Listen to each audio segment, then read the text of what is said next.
Hello, नमस्ते। यहाँलाई स्वागत छ घर बसी बसी बनाऊ ज्योतिष कार्यक्रममा। आज हामी एउटा अर्को नयाँ श्रृङ्खला लिएर उपस्थित भइसकेका छौँ। हामीले विगत कक्षाहरूमा ज्योतिषका सैद्धान्तिक पक्षहरू, पाञ्चाङ्गका विभिन्न अङ्गहरू अगाडि बढाउँदै आएका छौँ र आज हामी आजको कक्षामा पाञ्चाङ्गको अन्तिम अङ्ग करणको बारेमा छलफल गर्नेछौँ र आज हामी पाञ्चाङ्ग सम्बन्धी छलफललाई अन्त्य पनि गर्नेछौँ। अब यहाँहरूलाई कस्तो लागिरहेको छ कमेन्ट गर्नुहोला। यो मैले गरेको कोसिस कस्तो भइरहेको छ यसमा जानकारी दिनुहोला र यदि यहाँले सब्स्क्राइब गर्नुभएको छ भने सब्स्क्राइब गरी सँगैको बेल आइकन दबाइदिनु होला र अरू साथीहरू माझ पनि पुर्याउन सेयर गरिदिनु होला भन्दै आजको क्लास अगाडि बढाउन चाहन्छु। आउनु सुरु गरौँ। आज हाम्रो छलफलको विषय चाहिँ करण रहेको छ। तिथि, बार, योग, नक्षत्र, करण, यी 5 अङ्गको बारेमा आज करणको पालो आएको छ। के हो त करण भनेको? साधारण भाषामा हामीले बुझ्ने कुरा भनेको चाहिँ तिथिको आधा भागलाई करण भनिन्छ। त्यसैले भनिएको छ तिथ्यर्धम करणम। यो भनेको तिथिको आधा भागलाई करण भनिन्छ। एउटा तिथि करिब 60 घडीको हुन्छ भने पहिलो 30 घडी एउटा करण हुन्छ, अर्को पछिल्लो 30 घडी अर्को करण हुन्छ। दुईवटा करणहरू एक तिथिमा रहन्छन् भन्ने कुरा बुझ्नु पर्यो हामीले। अब यसमा हामीले अगाडि नै छलफल गरेको कुरा के हो भनेको सूर्य र चन्द्रहरूको गतिमा जब 12 डिग्रीले यानि कि 12 अंशले फरक पर्छ त्यसले पहिलो शुक्ल पक्षको प्रतिपदा तिथि बुझाउँछ। यसरी बुझ्दा 12 अंशले र तिथि बुझाउँदो रहेछ भने यसको ठ्याक्कै आदि 6 अंशले चाहिँ करण बुझाउँछ। करण हामीसँग जम्मा 2 प्रकारका रहेका छन्, चर र स्थिर।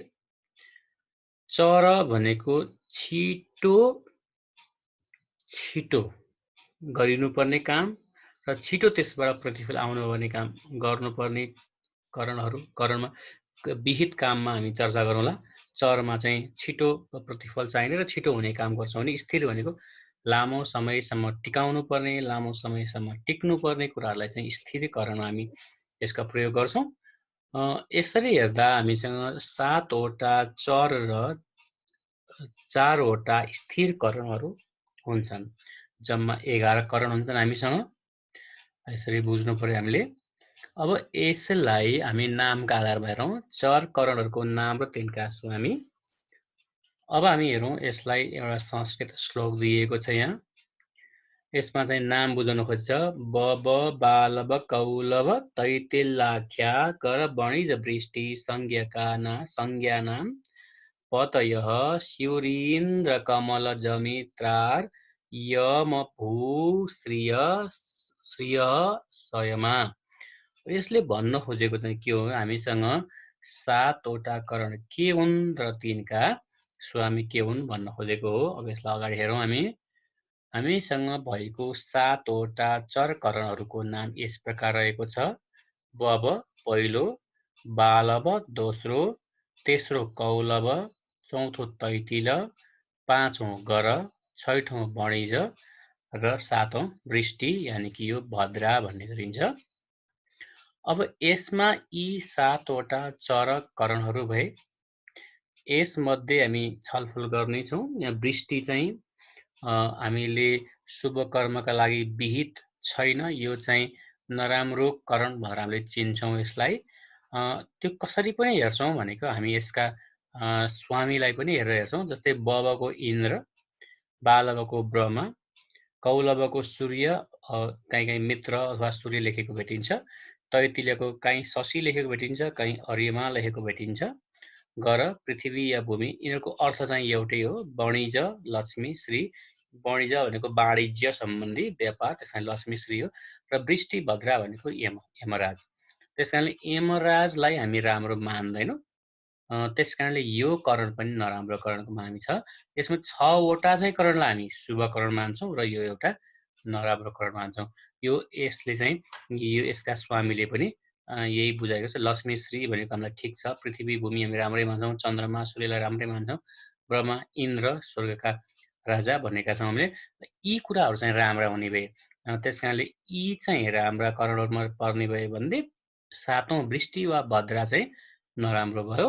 यमराज हामी यमराजको दूत भन्छौँ, यसलाई हामी राम्रो रूपमा लिँदैनौँ। अब अगाडि हेरौँ।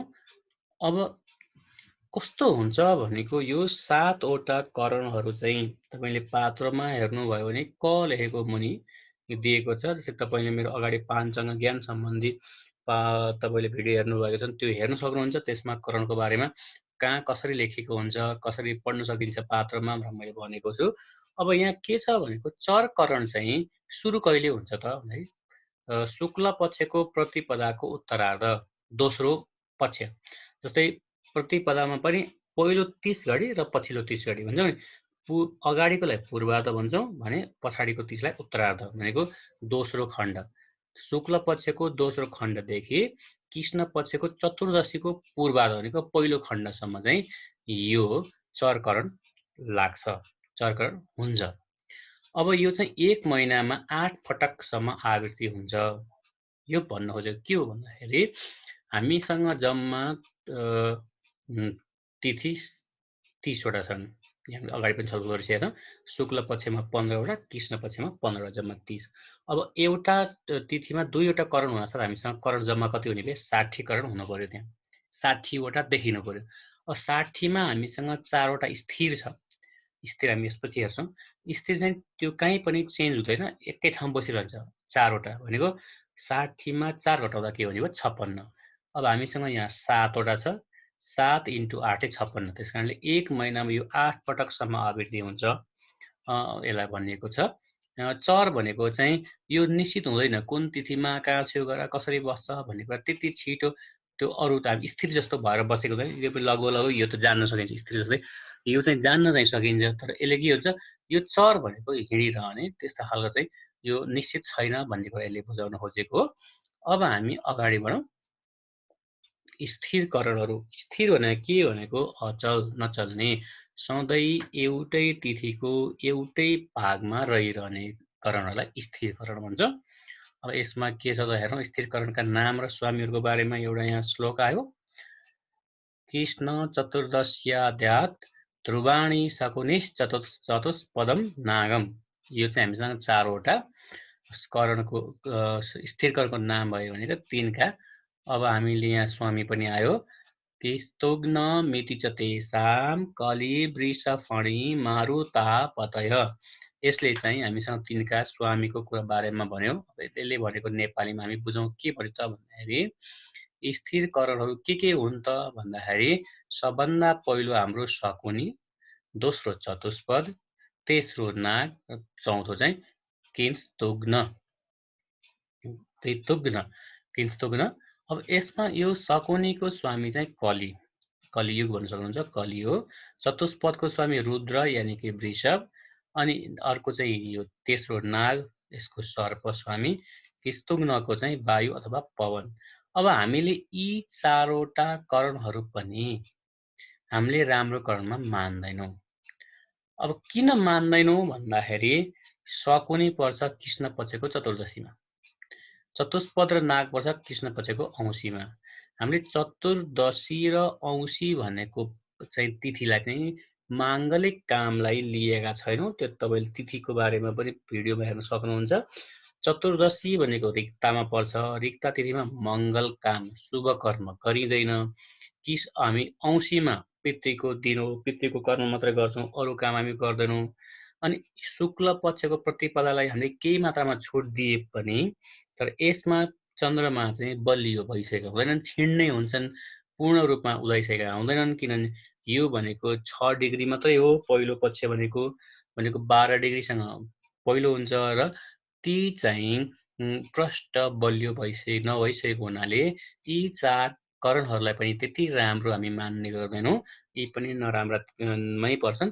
त्यसकारण जम्मा हामीसँग 20टी र यो 5वटा करणहरूलाई हामी अशुभ करण या नराम्रो करण मान्छौँ भने अरू बाँकी हामीले ब आदि चाहिँ जुन हामीले 6वटा पाउँछौँ ती चाहिँ शुभ मान्छौँ। अब यसमा मैले यहाँ पछाडि कहिले पर्छ पनि लेखेको छु। सकुनी चाहिँ कृष्ण पक्षको चतुर्दशीको उत्तरार्धमा दोस्रो पक्षमा सधैँ त्यही नै पर्छ यो, त्यस कारणले यो स्थिर हो। अब चतुष्पद के पर्छ? कृष्ण पक्षको औँसीको पहिलो भागमा पर्छ। नाग चाहिँ कृष्ण पक्षको औँसीको दोस्रो भागमा पर्छ उत्तरार्धमा र कृष्ण चाहिँ शुक्ल पक्षको प्रतिपदाको पूर्वार्धमा पर्छ। यी चाहिँ स्थिर सधैँ यहीँ पर्ने भएर यसलाई स्थिर भनिएको हो। अब हामीले छलफल मैले भनिसकेँ, सधैँ एउटै तिथिमा हुने एउटै भागमा जुन भाग तोकेको छ त्यही भागमा पर्ने भएकाले यिनीहरूलाई स्थिरकरण भनिएको हो। र मैले छलफल पनि गरेँ, हामीसँग 11वटा मध्ये 6वटा शुभ छन् र 5वटा अशुभ छन् भन्ने कुरा हुन्छ। यो कृष्णलाई चाहिँ केही मात्रामा शुक्ल पक्षको प्रतिपदा भएर राम्रो पक्षमा थोरै लिए पनि चन्द्रमा चाहिँ छिड्नै हुन्छन्, चन्द्रमा त्यति बलियो भइसकेका हुन्छन्, त्यस कारणले पनि हामीले यसलाई नराम्रो मानेको हो। मैले यसमा व्याख्या केही गरेँ। अब हामीले याद गर्ने तरिका छ, जस्तै पात्रोमा हामीले भन्यौँ, पात्रोमा हेर्दा हामीले हिसाबै दिएको छ, तर त्यसलाई हामीले सामान्यतया हामीले याद पनि गर्न सक्छौँ। जस्तै तिथि भनेको यो शुक्ल पक्षको, यसलाई मैले लेखेको शुक्ल लेखेको, यो कृष्ण पक्ष भनेको। जस्तै शुक्ल पक्षको प्रतिपदामा पहिलो भागमा कृष्ण पर्छ र दोस्रो भागमा बब पर्छ, दोस्रोमा बालव पर्छ, द्वितीयमा कौलव दुईटा पर्छ, तृतीय तिथिमा पहिलो तैतिला हुन्छ, चौथो गर हुन्छ। यसरी तपाईँले यो तालिका याद गर्न सक्नुहुन्छ। र यसलाई याद गर्ने अर्को तरिका पनि के छ भनेको, जस्तै शुक्ल पक्षको प्रतिपदाको पहिलो कृष्ण स्थिर भयो, यो हामीले याद गर्नै पर्ने भयो। अब हेर्नुहोस्, अब हामीले सुरु गरौँ, बब बालव कौलव तैतिल गर वणिज भद्रा, फेरि दोहोऱ्याउने, बब बालव कौलव तैतिल, यसरी दोहोरिँदै आउँछ, यसरी दोहोरिन्छ। र अब यो हामीले यहाँ भनेका छौँ, जस्तै यहाँ के छ भनेको, यो औँसीमा चाहिँ चतुष्पद र नाग यो निश्चित त्यही ठाउँमा हुन्छ, यसलाई अरू चलाउन मिल्दैन, त्यस कारणले बुझ्नुपर्ने कुरा यो हो। अनि हामीले यहाँ कृष्ण पक्षको चतुर्दशीको दोस्रो पक्षमा सकुनी हुन्छ, हामीले जुन छलफल गऱ्यौँ, त्यस कारणले यो तालिका याद गर्न सकियो भने पनि हामीले चाहिएको कुराहरू चाहिँ सबै यसबाट पाउन सक्छौँ। त्यस कारणले मैले यहाँ तालिका तपाईँलाई प्रस्तुत गरेको छु। यहाँ छोटकरीमा नाम लेखेको छु, काहीँ झुकिनुहुन्छ होला भनेर मैले यसको यतापट्टि चाहिँ यो पुरै रूप पनि लेखिदिएको छु। यो चाहिँ पेपर म्यानेज भन्नुहोस्, पेपर म्यानेज गरेको मैले थोरैको लागि। अब यहाँ सबै लेख्दा लामो पर्ने भयो, तालिका ठुलो बन्ने भयो, अक्षर साना पार्नुपर्ने भए भन्ने हिसाबले। अब हामी अगाडि बढौँ। अब हामीले चाहिँ कुन करणमा के काम गर्ने त, कस्तो काम गर्ने त बारेमा हामी छलफल गर्दैछौँ। करणहरू र विहित कार्य, जस्तै हामीसँग भएको 11वटा करणलाई हेर्दा बब करण शुभ कार्य, शुभ कर्म र धर्मयुक्त कर्म, धार्मिक कार्य गर्नको लागि उपयुक्त रहन्छ। बालव चाहिँ धर्म कार्य भनेको धार्मिक कार्य गर्ने, धर्म गराउने र गर्ने कार्यक्रममा राम्रो हुन्छ। जस्तै ब्राह्मणको हित हुने कार्य गर्नको लागि यो बालवकरण साह्रै राम्रो हुन्छ। कौलव चाहिँ प्रीत रमाइलो मनमोहक कार्यहरू भए, स्नेहपूर्वक गरिने काम भए, मित लगाउने काम, मित्रहरू सम्बन्धी काम र कन्यावरण भन्ने काम चाहिँ कौलवकरणले चाहिँ राम्रो मान्यो। तैतिलमा चाहिँ सौभाग्यदायक, सौभाग्य प्राप्त हुने, शुभ फल प्राप्त गर्ने कामहरू, सबैलाई प्रिय लाग्ने कामहरू र गृह भनेको घर बनाउने, घरका सिँगारपटार रोगन इत्यादि घर गृह सम्बन्धी कार्य यहाँ गर्न सक्ने भयो। अनि गरकरणमा चाहिँ खेती सम्बन्धी गर्न सक्ने भयो, त्यसमा किसानी काम गर्न सक्ने भयो, बिउ बिजनको छर्ने, सार्ने, रोप्ने कामहरू हुन सक्ने भयो। भनेको आश्रम सम्बन्धी, हामी आश्रममा बस्छौँ भने विभिन्न आश्रम सम्बन्धी कामहरू पनि यसमा हुन सक्ने भए। अब वाणिज नामैले वाणिज्य यानि कि व्यापार बुझाउँछ। यो चाहिँ स्थिर कार्य जो लामो समयसम्म पुर्याउनुपर्छ या लामो समयसम्म त्यसले काम गरिरहनुपर्छ जस्तो लाग्छ भने त्यो काम चाहिँ वाणिज्य करणमा गर्न सकिने भयो र वाणिज्य व्यापार सम्बन्धी काम पनि यहाँ गर्न सक्ने भयो। अब अघि नै मैले भनिसकेँ वृष्टि यानि कि भद्र हामी राम्रो करणमा मान्दैनौँ यसलाई, यो खराब नै मान्छौँ।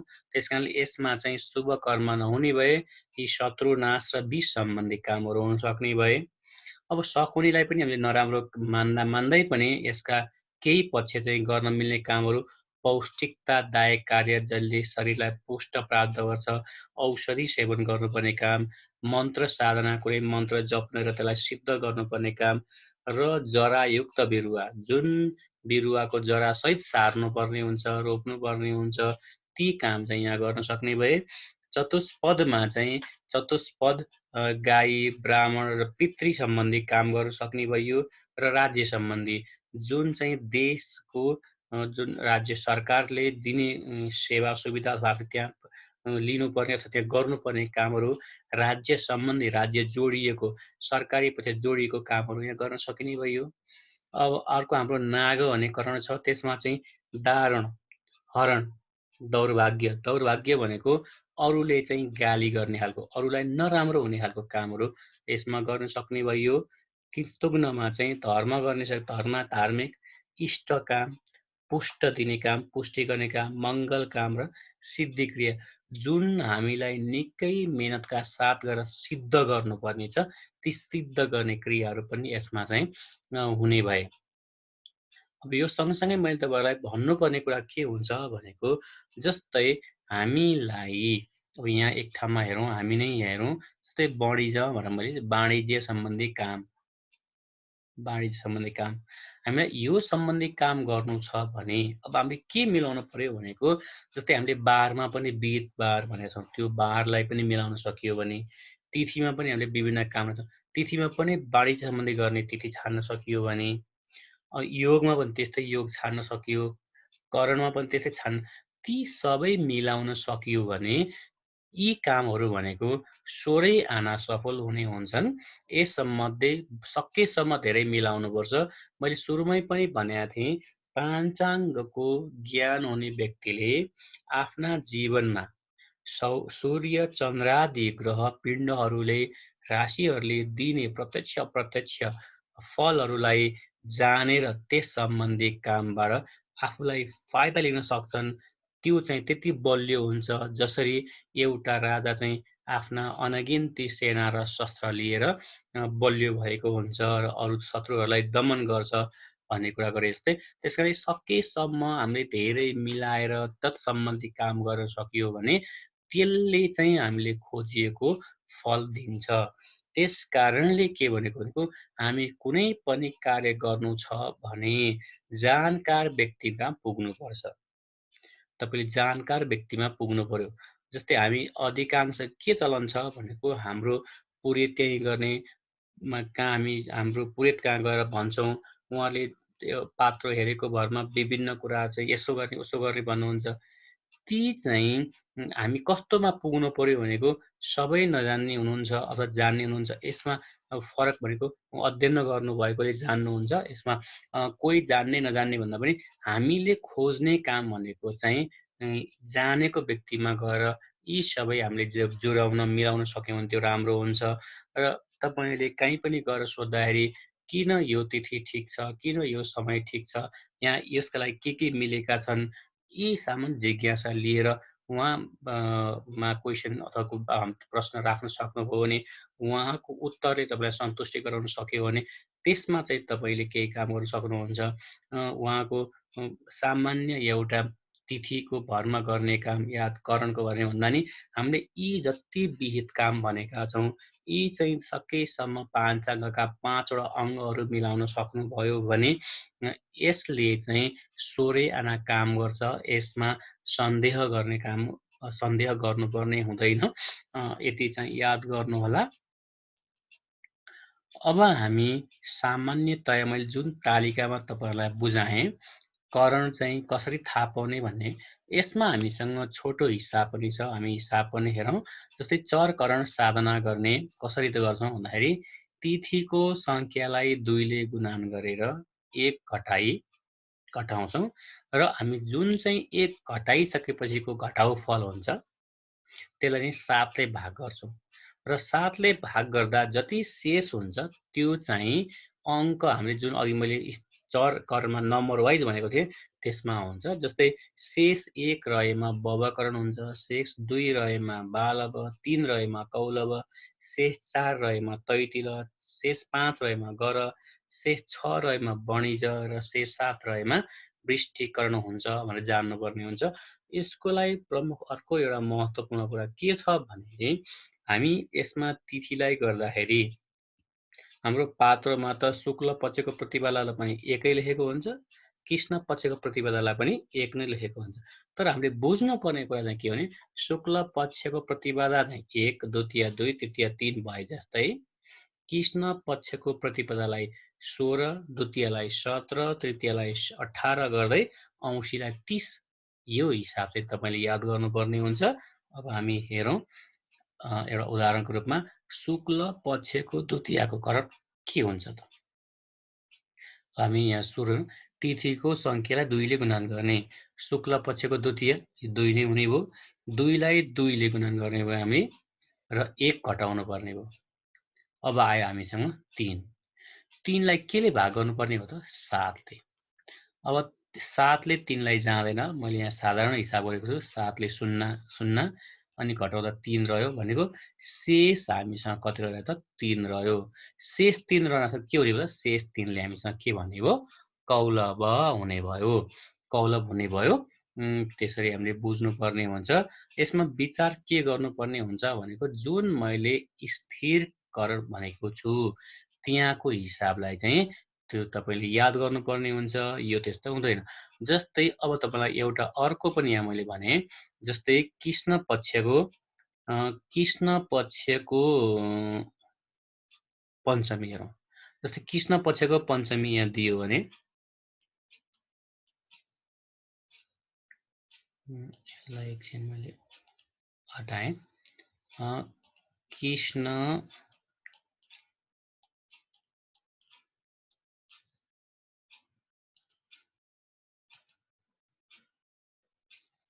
कृष्णको पञ्चमीलाई मैले 5 ले भने कृष्ण पञ्चमीमा कुन कर्ण हुन्छ त भन्यो भने पहिला कृष्ण पञ्चमी भनेको के हो त्यो याद गर्नु पर्यो।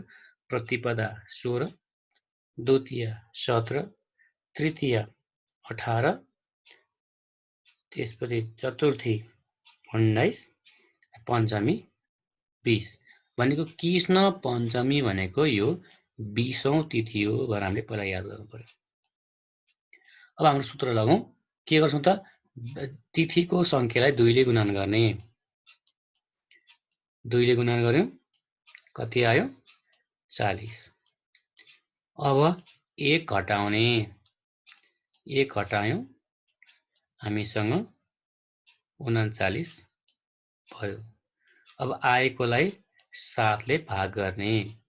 अब कति हुन्छ? 7 छक्के 42, 7 5 35, 7 5 35 कति रह्यो त? 4। अब हामीसँग 4 ले के बुझाउँछ? 4 ले तैतिल बुझायो। त्यसैले यसरी हिसाब तपाईँले गर्न सक्नुहुन्छ। यो चाहिँ एकदम विचार गर्नुपर्ने हुन्छ। यी चाहिँ स्थिरका लागि मैले जे जति अघि तपाईँलाई भने त्यो कुरा चाहिँ जानकारी लिएर यो हिसाब गर्नुपर्ने हुन्छ। यस्तो हुन्छ। यसरी हामीले पाञ्चाङ्गका 5 वटा अङ्गहरूको छलफल गरी सिद्ध्यायौँ। यी 5 अङ्गभन्दा अब हामीले अगाडि बढ्नेछौँ अर्को कक्षामा। तपाईँलाई कस्तो लाग्दैछ हाम्रो प्रस्तुति कमेन्ट गर्नुहोला। हस् त आजलाई यति नै।